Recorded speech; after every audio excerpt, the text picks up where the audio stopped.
First time I seen Sir Alex was at a Salford Boys game. I was at Man City, and he'd heard that I was a United fan, and I was playing next door to the Cliff. I was playing for Salford Boys on Lower Broughton Road, and he come along with Brian Kidd to watch me. So during the game, I spotted him. You'd never think now, under 15s, under 14s it was. Man United manager watching Salford Boys, and afterwards he was speaking to my mum. Later, I would know that he was asking me to come down to train for United. So that was my first experience of actually seeing him in real life. And then, of course, I went down to train with United, and he was always there. He was always watching the young players play. It was amazing how he knew your name, he knew your mum's name, and not only me, but all the players and all the parents' names. It was unbelievable.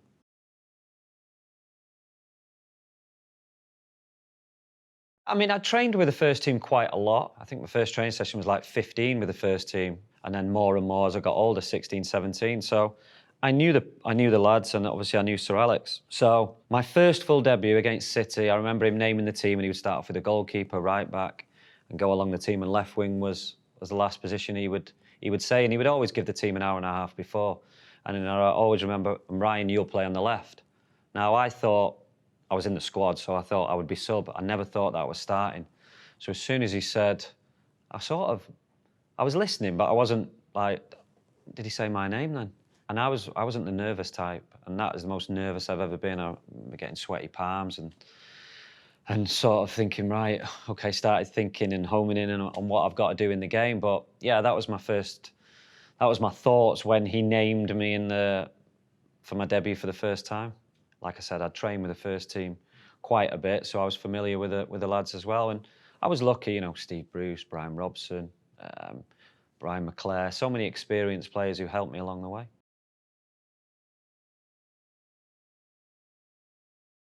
Obviously, as a United fan, I knew the pressure on the club to win that league title. Obviously, we had a good team, and more or less the whole season it was in our hands. It was a difficult end to the season, a lot of games in a short space of time. We started picking up injuries, and Leeds had the momentum. And yeah, from my experience now playing for so long, momentum is huge going into the title running. And we just run out of steam, and Leeds deserved the title. But I remember the lads who had been there the last 4 or 5 years thinking that was our chance. We won't get a chance like that again. And I think that was a lesson for me and for the rest of the players that, we won't let that happen again. So there was a real determination coming back pre-season that we're not going to let it happen again. We actually didn't get off to a great start. But then obviously everyone knows Eric Cantona come to the club, and it sort of gave everyone a lift. And from then on, really, it felt like we were going to win every game.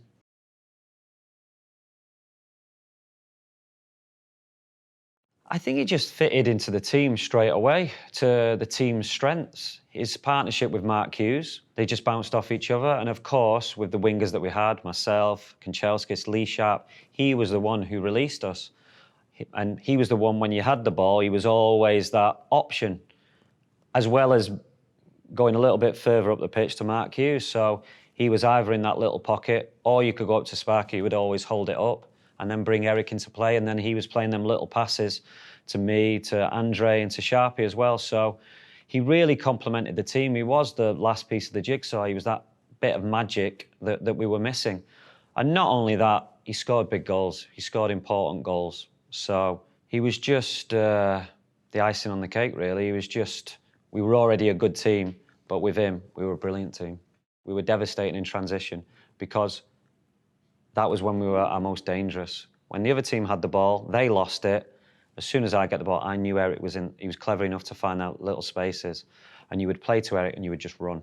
And obviously, even if you were back on your own box, the speed that myself, Kanchelskis, Lee Sharp had, we would play it up to Eric and just penetrate, running behind. And teams were afraid to give the ball away, which is, when you have the ball, you want to be confident, but you knew that if you give the ball away, you'd be sprinting back to your own box. And I think that's not only when we had the ball, we were dangerous, but especially when we didn't have the ball, we were a brilliant counter-attacking team.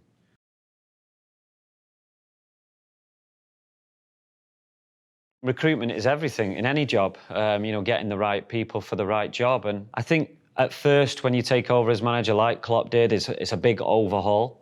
I think you have to be, not lucky, but you have to be sort of fortunate that maybe you have a couple of young players coming through as well. And it's just that little tweaks, because you're not upsetting the team too much. So, yeah, at one point we bought the best centre-half, Gary Pallister, and then the emergence of Paul Ince, and then likes of Roy Keane, Eric Cantona coming in, and then we had the young players coming in '96 as well. So, yeah, it's just you don't want to be buying 5 or 6 players and 5 or 6 players going out the window every transfer window. You want that just 1 or 2 that you recognise where you need to strengthen, and that's what the boss did.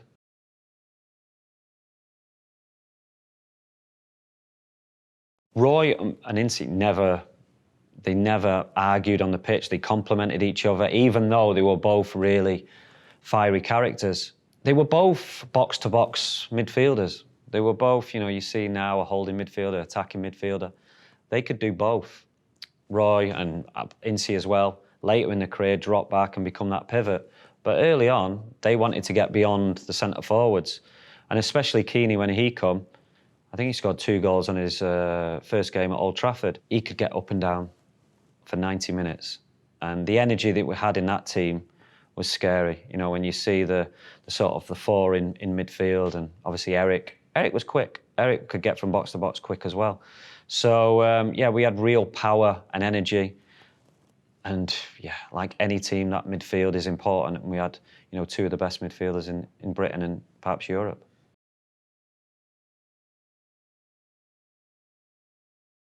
We would stick together, we would sit next to each other on the coach. And I think it was more that, right, if Ryan can do it, then we can do it.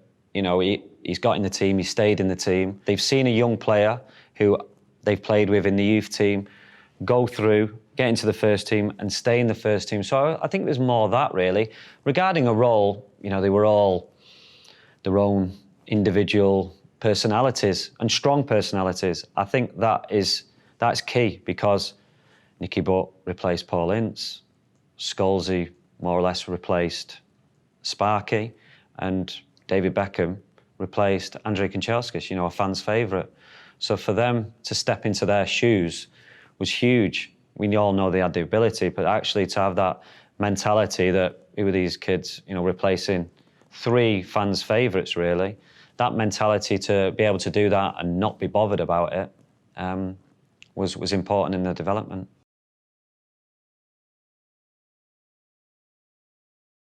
You were wary of them because they had that experience, that base of English back 4, David Seaman, as well as the Vieiras, the Petits, the Anelkas, the Bergkamps, that little bit of continental flair. And I always say it, they were a mirror image of ourselves. They could out-football anyone, and also, if it was ever going to get sort of a bit nasty, they could look after themselves, which was the same as us. We had men in our team, right through the spine, Bruce, Ince, Cantona, Hughes, Schmeichel. They had the same, Adams, Seaman. They were proper men, and when you stood in the tunnel next to them at that tight tunnel in Highbury, you knew you had to earn the right to play, and then you had to go for 90 minutes because they had a bit of everything. They had pace, they had power, they had the imagination of Bergkamp. So they were very much like ourselves, so it was like, oh, OK, we've got a team on our hands here. It was like later when we faced Juventus and we faced the big Europeans. You should always go into the game, mentally in the right frame of mind. But yeah, when you go into Highbury, you sort of zoned in a few percent more, because you realise that you were in for a game, and if you didn't turn up, then you were finished, both as individuals and as a team. You just constantly tested. Your concentration had to be there for 90 minutes. You couldn't make mistakes.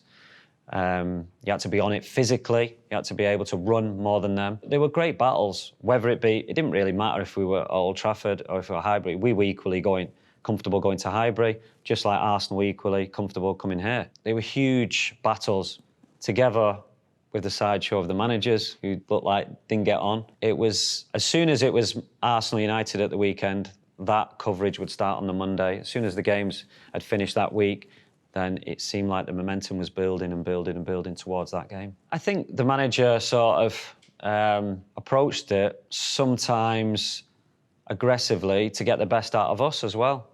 And if he could sort of get anything up on the opposition's manager and the team, then he would do. You know, whether it be like killing them with kindness or being aggressive towards the manager. He said this, he said that about you. What are you going to do about that?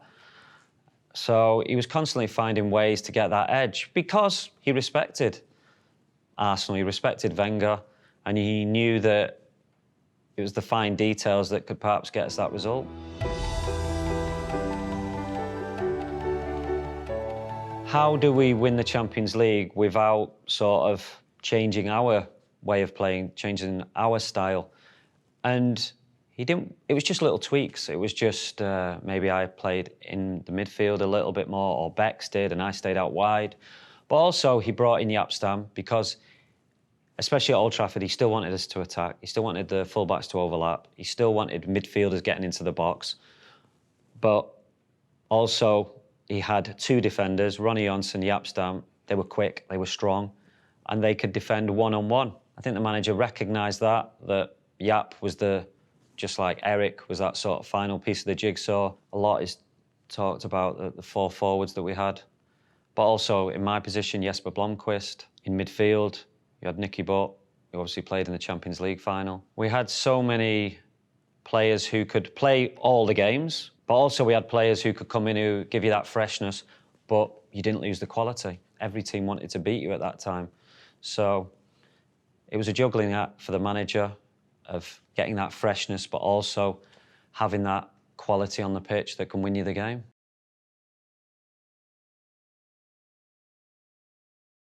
The manager, I remember before getting me and Bex in and saying, I don't know who I'm going to play centre midfield because if I played centre midfield along with Nicky, then that would give us the balance still of Bex and Jesper on the left.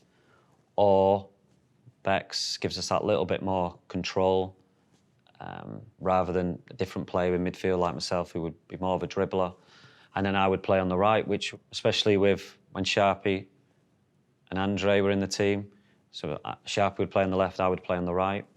But it wasn't sort of my favoured position. But he went with Bex, a little bit more control in midfield, and me on the right, which I could play. So it was a difficult decision for him, I think. I didn't have the best of games, but I think later on in the game, the running that I'd done against the left back, I think it was Tarnat, contributed in later on, giving us that space and that pinning them back later in the game. So, yeah, I say we had the strength in depth. That was a blow, obviously, not having Keane and Scholes, but we were still able to manage with players who had played in the lead up. Yes, we played in the FA Cup semi-final. He started that game.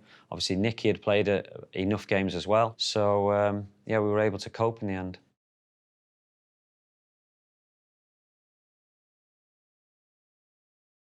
My first season where I really played in midfield, Chicharito had just come in and said, OK, Chicha, where do you want the ball? I get the ball in midfield. Where's your runs? Are you peeling off over the left centre-half? Are you running in behind the right centre-half? So instantly, when I get the ball, I know more or less where he's going to be. Wayne dropping in them little holes. Jason Pat, where do you want the ball? OK, he's coming in the pitch. Patrice Evers then overlapping. So I have a choice. G's in that little pocket. If the fullback comes, I'll play it over the top to Patrice, who's going to be overlapping or sometimes underlapping. Where's Cristiano going to be? Is he going to be high and wide, or is he going to be making them runs? So before I even step on the pitch, I had in my locker where I was going to hurt the opposition the most. It become more, as you get older, more like chess, like trying to find the right moves. And it is a bit like the Matrix as well, that everything just slows down a little bit, whereas when you're younger, it's just 100 miles an hour. So, yeah, you definitely take a lot more interest in the tactical roles. OK, how are the opposition pressing? How do you want to press? All these things that you would never think about as a young player. Who's the danger man in their team? Is he left-footed? Is he right-footed? Keep him on his right. OK, what doesn't, you know, are you going to play against a midfielder who's constantly be running in behind you? OK, right, see if they want to run him, they want to keep running because you're going to run them. So I wasn't able to get up and down the pitch as much. But rather than blowing up after 60 minutes, you have to pace yourself. And I was equally as effective, but probably wasn't doing as much running. So yeah, for me, and it, like anything, experience as well. That experience that the game sort of slows down in your mind, where you can see passes and you're a lot calmer on the ball. I kept the ball a little bit better, not trying to that Hollywood pass every time, just keep it ticking and then play them balls behind the opposition's defence or play them balls through the lines into the centre forward's feet. We had a optician or eye specialist at the club, and she actually noticed something, that when I did come into midfield, I wasn't playing as many passes left as I was right. So we did a lot of work on my peripheral vision, and it found that I didn't have as good eyesight looking that way, which is, when you think about it, it's natural. Since I was 11, I'd always looked that way because I'd been hugging the touchline, so I'd always had that pass, where actually she'd noticed there was a few runs that players were making that I hadn't noticed as well as there. So I did a lot of work on my eyesight that way, trying to strengthen that vision, looking that way, because now I'm looking at the whole pitch. I'm getting the ball in the middle of the pitch. There's players running there, there's players running there. So I did a lot of work on that. When you've got the energy that I had around me, Wayne Rooney dropping in, Ji-sung Park on the left, Patrice Evra up and down, Michael Carrick next to me. I had energy and young legs all around me. So I was lucky in that respect as well. And I had to develop my passing because I was always able to dribble, which again, in midfield was great for me because maybe I had Paul Gascoigne who would get the ball in midfield and take players on. That was something that I had in my armour as well, that if it wasn't on to pass, I could dribble past players, which the opposition midfielder perhaps wasn't used to. So I loved it. I loved being more involved. I loved having them different options. The last probably 5 or 6 years were the most enjoyable.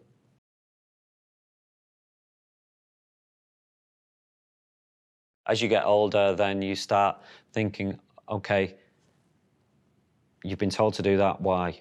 I was always asking, especially the last 6 or 7 years, the advice of Mick Phelan, Rennie Mullenstein, the coaches, Carlos Queiroz, why are we doing that? And also saying, giving them options, what about this? So, yeah, you start definitely thinking more of a coach, and you become more vocal in the dressing room as well. Even at half-time, giving your opinion a lot more, helping the younger players, both in training and after games. Your role in the team becomes different from when you were younger, when you're just really looking after yourself. You're putting so much pressure on yourself and you're worried about your performances rather than the whole team's performance.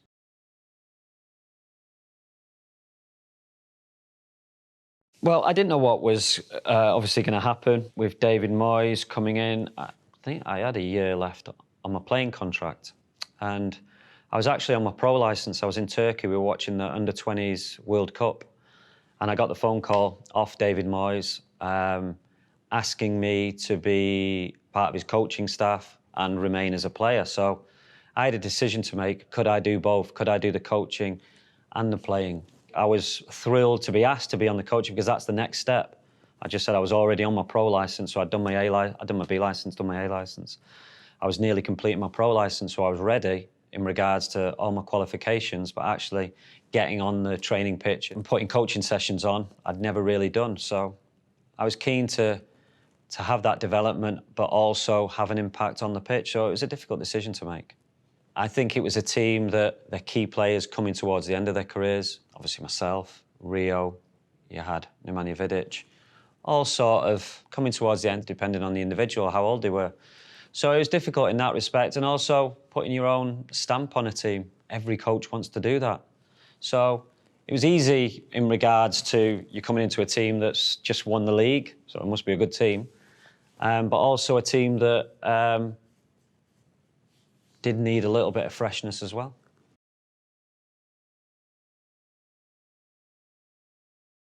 It was pretty easy because I don't think there was an alternative for a start. But no, it was easy because it was only 4 games I had good people around me, joining the coaching staff, you know, Scholesy, Nicky, Phil, who'd have been a coach that season. The difficult part was I was still a player, and, you know, I'm not picking some of my mates, some of my teammates who have shared a dressing room for a long time. So that was the difficult part. And also I knew that it was going to be my last year as well, so I wanted to enjoy it as a player as well, which I probably never got the chance in the end. But I got the chance to manage Manchester United, and I talk about the badges and the qualifications. You need them, and it's great, but nothing prepares you for the actual experience of being in that hot seat, being in the office after training, picking a team, the problems that you encounter, you know, organising travel, organising different times, players knocking on your door because they're young players knocking on your door, they're coming to the end of their contract, what's happening? And also everything on the pitch, preparing a team for training, picking a team. So it was brilliant. It was an unbelievable experience. I put myself under a lot of pressure to win the 4 games. It was an experience that I would never change. And it was in that time, I think especially after we got beat at Sunderland here 1-0, that I knew that I had the mentality and the right stuff to become a manager, because I talk about teammates and friends. After that defeat, I had no problem in not picking them, and I didn't lose any sleep over it because they didn't perform. So then I sort of had that, I knew I had it in me to sort of make the tough decisions.